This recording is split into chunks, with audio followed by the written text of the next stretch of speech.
Hi everybody and welcome back to I Can View This All Day. Well, today we are looking at Punisher 1989. James, Punisher 89, what did you think of this? So I'd never seen Punisher's my favorite Marvel character, like probably one of my favorite characters in all of fiction. Always loved him. I've never seen this, so I don't know. As growing up, when I was kind of going through Marvel movies, yeah, this was maybe a bit too far back. I also was never a fan of the fact that he doesn't have a skull in it, so it felt a bit like, oh, this is a bit far removed. Going back and watching it now, I love this. I absolutely had a blast from start to finish. I think it's exactly the right amount of like 80s cheesiness. There's some really great action in it. I think the gore, it's got problems, a lot of problems, and we'll get to them. But like, I just, by the time the credits were rolling, I was like, I really enjoyed this, and I'll watch this again at some point down the road. I am so pleased you've said this because I've shit upon this movie for a number of years because I remember watching it, crikey, back in the 80s. Do you know what I mean? I remember watching it very, very young, and at some point in my head, I've become fixated with the he hasn't got the skull on his chest. So anytime I talk about this movie, I say, oh, it's dog shit, it's Punisher, it's crap. I grinned all the way through this friggin' thing. I kept stopping it to write notes, chuckling away to myself because, and you know, we are going to get into it. You're absolutely right. There are issues with this movie, but I thought the humour was on point. I thought the writing was spot on. Some of the lines are superb. The action blew me away. How violent the ninja attack scene at the docks. Yeah. It was like, what the holy fuck is happening here? This is mental. I loved it, mate. I loved it. But like you say, it's not without issues, and I want to start off with the very start of the movie. What the holy shit was that kind of opening credit scene with the weird kind of hypnotic thing going on? I dug it. What was that? I liked it. Felt a little comic booky. I know it's just kind of recycling some footage from the movie just for it with a bit of like glass shattering or whatever. But I don't know, it got me in the mood. It got me ready to go. I was like, all right, let's see this. You know, I started on a good note, I felt. Yeah, I mean, I just found it really weird, and I think it was like this weird circle hypnotizing you into liking the movie, I think, but it worked, because I absolutely did like it. We'll get a really cool kind of open. It doesn't do the trope of spelling out the Punisher's origin at the very start. We'll kind of get it picking up with this mob boss being let out of jail and the Punisher hunting him down, and that's your first kind of hint at the action that's going to be in this movie and how graphic it is. I love how cocky the mob boss is. Like, I'm not afraid, or there's no Punisher, or I'm not afraid of this Punisher. I loved it. I think throughout the movie, a lot of the bad guys, the mafia guys, talk. It felt very like Garth Ennis, that kind of style of humor where they're sort of idiots. And I don't know, maybe if I can't imagine that's something like Garth Ennis pulled from, but I feel like there's a bit of a parallel there. But I just think I like the kind of tease. You only kind of see close-ups of the kills. It's almost like a horror movie in a way. But yeah, I thought that tease of revealing him was great. I did find it bizarre, two things. One was that the journalists, as soon as they hear a bullet go off, run towards it, which just nobody in their right mind would ever do. And the other thing was that the building blew up, but he was still inside the building. Punisher, isn't he? He just dodged it. Fireproof, better, is he? didn't he? I mean, and it exploded about 14 times, I think. Every time someone looked at it, it blew up from a different direction. But that's 80s action movies, isn't it, I think? Now, we get that scene. We get that really interesting opening, which I thought, oh, this is going to be good. But then I have to say, and this is one of one of my criticisms of the movie, but it's not a criticism because it gets better, is Dolph Lundgren himself in terms of his acting ability. So you get this opening kind of speech to God. Horrendous. Awful. Like, I mean Tommy Wiseau in The Room level bad. But the weird thing is, I don't know, did they like film the movie sequentially, or if just throughout it I kind of grew more used to him. But I feel like he gets better as the movie goes, and like there's kind of even like an exchange at the end of the movie where I thought he was genuinely great. Oh yeah, I absolutely agree. And I think for me, the opening little kind of speech bit, there was absolutely no emotion, no feeling, but it was just I didn't even, and I couldn't understand him. Like, a lot in the early parts of the movie, I just didn't know what he was saying. I just couldn't understand him. Like, yeah, and one of the things you see as the movie goes on is he's playing Punisher as a very kind of subdued, dead inside kind of guy, psychopath, which is great. Which, for the yeah, character. absolutely. Yeah. And that's who the Punisher is. Like, Punisher's not a hero at all. You know, he's a lunatic. He does look like, during some scenes, I think, like he's about to fall asleep, though.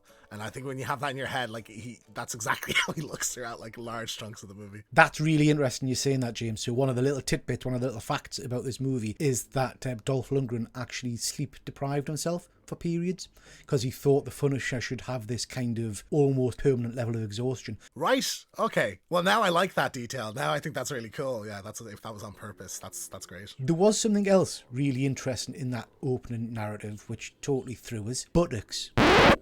Why did we need to see Dolph Lundgren's buttocks? It like almost starts and ends with just like, and you can almost see his balls dangling between his legs as well in the fire, in the light of the fire. Now you've framed it like that. I like that the start and the end of the movie is his perfectly smooth buttocks kind of just saying hello and saying goodbye to you as you welcomed into the world of the Punisher. I mean, the man's chiseled out of marble, you know, like and one thing is, I will absolutely say, he looks the part. He looks like perfect. Like, particularly towards the end of the movie, he's just in like the black t-shirt. Really, the skull is the only thing missing. Like, he looks like Frank Castle with the big ripped muscles poking through the t-shirt. There are points in some of the movies we've discussed over on One Good Scare, please go check that out, where we've talked about people kind of doing superhuman feats. In Silent Night, Deadly Night, I remember remarking that there's a scene where the guy lifts him by the throat off the ground, and it's totally unrealistic. Yes. In this, every time Frank Castle picks somebody up by the throat, I think, yeah. Oh yeah, I believe that. Yeah, 100%. His origin. So they do change his origin, but you know what? I didn't mind that. So in the Marvel comic, you know,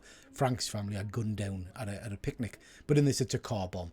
I didn't kind of feel aggrieved at that. No, I How had about you? no issues with it at all. Like, my earliest memories of Punisher were from the Tom Jane movie. That was sort of my introduction, and that drastically changes to where it's like his entire extended family, you know, in a Miami kind of resort or whatever. So I didn't have an issue with that at all. I also didn't mind, the movie sort of implies at the end that it was the kind of the main mob boss of the movie was involved with that, and I didn't mind that either, because it feels more like he is on a crusade against just crime rather than it being like an actual revenge thing. The boat scene, the kind of the dock scene, dear God, that came out of nowhere for me. I didn't anticipate the level of graphic violence, because we've got hands being chopped off. Kicked off, Peter. Someone gets their hand kicked off because someone has a blade in there. In the shoe, which I thought was great. I mean, just like, I was cheering, man. I was like, yes, I love this. And there's some really great squib work, particularly when people get shot in the head. Like, you see squibs go off and stuff, and it's really impressive. I don't think this was a very high budgeted movie, but it looks like pretty good for the most part. Yeah, so this had a budget of 9 million, which back in the day, still not a great amount of money for the cost involved in making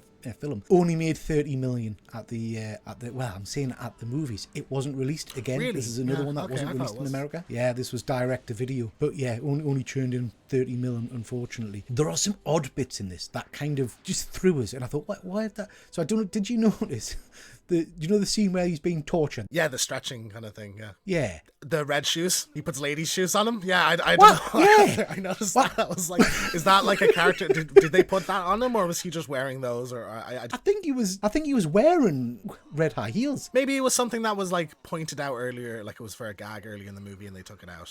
I don't know. So I did like that was odd, but I did like that he just, when they're leaving, he just pops the button on the machine. I was a bit disappointed we didn't get to see it kill somebody though. Yes, that would have been fun. That sounds sick, but yeah, that would have been fun. What did you think of the British actor guy? The homeless guy? I was sort of back and forth on him a bit. Well, one, I think it's hilarious that the idea of like the Punisher walking into a toy store to buy a remote control truck to put a bottle of whiskey in to like bait him around the corner just for this, because he was 4 hours late. I just laughed at that. I thought that was stupid. Also, who's telling this guy? Oh, he knows like the ins and outs of like this like conglomerate of organized crime that's coming together, and where these massive $500 million drug deals are happening. Who's telling him this shit? Like, you see, I was half expecting, because it's laid on very thick that this guy's an actor, isn't it? I was half expecting that some scene would get him kind of unmasking as one of the mob kind of people. Cool, yeah, something like that. Do you know what I mean? Like he's using his acting talents to kind of infiltrate them. But no, he's just kind of wandering around. I got irritated when he kept rhyming. I don't know if you picked that up. Some of his lines were rhymes, and I was like, oh, please don't be doing that all the way through this, because that's getting on me tits. Also, I didn't get, because soon after we meet him, we see that Frank has like the main office of the mobsters bugged. So like, why does he even need this guy at all? The script for this, now I think, yes, when we are going back and we're looking at older movies, there are a couple of issues in the modern day. So there are a few, I'm not going to say them online, but there are a few racial comments in this my movie. God, horrendous. Well, one, that there's a homophobic slur. The F word is thrown out there to describe Frenchmen. And then I think generally, and I know it's a different time, but there's some really, really like on the edge portrayals of Asian people, like in the Yakuza. There's the bit where the kids start getting kidnapped, and the Yakuza opens the door, and there's like a gong just goes off, like just to, you know, and there's like Chinese music playing even though there's supposed to be Japanese and stuff, and it just felt a little bit ignorant. And like by the end, it's like they just decide, how can we make the Yakuza lady even more Japanese? And it's like, okay, put her in a kimono, in like a geisha makeup. Just why? I don't know. Like, just because. And in terms of the script, yes, there are some issues, but I thought this had some cracking lines. I mean, proper, for me, laugh out loud lines. So, like, when the guys, when they're torturing the Punisher and they say, who sent you? And he goes, Batman. I just thought that was superb. That was a good one, yeah. And what do you call 125 murders in 5 years? And he goes, work in progress. That was some good one. And like the delivery is like decent, I think, for the most part. But like even like just the storyline, I found really engaging. Like I really was interested in what the developments of like the politics of the mob bosses and stuff, and like the Yakuza coming in. I think the Yakuza villain was awesome. I loved her. Thought she was really great and really intimidating. Yeah, just fantastic. Really like interesting, I thought that was a really clever move to not just have it Punisher versus the guys who killed his family, which is kind of what we've seen in a lot of the subsequent films. I thought the fact that, he was working with his enemy kind of dynamic was really interesting. I thought there were some great bits in this. I thought the action, for me, was up there with some of the best 80s action I've seen, In fact, some of the modern day stuff, The carnival sequence was awesome as well. Like the guys going down the slide on their knees, or like just the fact that the mute like assassin lady just like throws a chain to stop the bike as if that's not going to just rip her arms off. It was just so goofy and just so much fun. Like, it was great. A few little facts for you before we kind of close it up. Christopher Lambert was supposed to play this role. Really? That'd have been interesting, yeah. They had Christopher down to do it, but then he damaged his ankle just before, so he dropped out. I'm pretty pleased with that, actually. I think, although Dolph Lundgren is as wooden as he can be at points, I think the sunken eyes, almost like you say, asleep, kind of just exhausted, battle weary. He looks like a man who's gone through hell, doesn't he? I'm not sure Christopher Lambert could have done that, pulled that off as well. I don't know. Well, Christopher Lambert can do like. It would have come across more cheesy, I think. I don't know if you've seen like the Mortal Kombat 90s movie where he's just ridiculous. So like I think Dolph can be iffy, but Lambert probably would have had the same kind of problems. I group him and Tom Jane. I think they're kind of a similar vein. They also look quite alike, so I think maybe he would have been the best Punisher. Yeah, who knows? Other supporting cast, there were some great performances in this. Lewis Gossett Jr., stunning, awesome. I think the best performance in this movie. He's got so much like sass and charm. I just thought he was fantastic. And I think, the kind of, it's as cliched as possible, like the cop elements of this. But like there's the moment where he has Frank in the jail cell and he's just screaming at it. It's just, you really feel it. Like he's a gem, I think, of an actor. So another little tidbit for you. They kept Dolph Lundgren and him apart throughout all of the filming until they had that scene to try and the kind of the emotion of it. It's those kind of like, that kind of attention to detail I really appreciate in movies. So yeah, I love that. That's great. And I think one of my favourite scenes in the entire movie is when he just escapes from the captors and he kills the guy carrying the pizza, and then picks up the pizza slice. That's great. It's just so casual. It's great. Now let's talk about the big issue with this movie, because as much as I love it, and as much as I think this film didn't do well at the box office, I think it's down to a big factor, which is the missing bloody skull logo. Still, after all these years, still bothers me. What did you think of that? Well, it's like the tone of the movie. It's not like you're taking the movie any more seriously without it. It doesn't. I guess I understand. They wanted to remove as many of the comic book elements. Like, there's nothing comic booky really about this movie at all. But like, he has like the knives with the skull on it.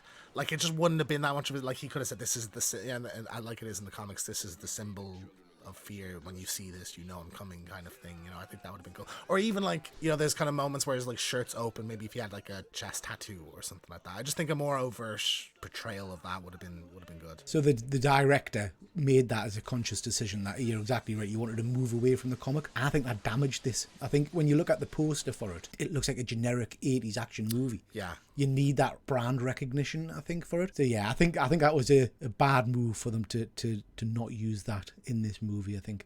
Did you know that there was a planned sequel? So in 1990 they started promoting a sequel to this movie, but it absolutely went nowhere, sadly. Really? Yeah. Yeah, which is a shame. Because I think this is a great little universe. How excited would you be if Dolph Lundgren came back in Secret Wars of Deadpool as I'd love it. Yeah, that'd be great. Dolph Lundgren actually reprised his role as the Punisher in 2019 for a promotional image for a podcast. Oh, that's awesome. I love that.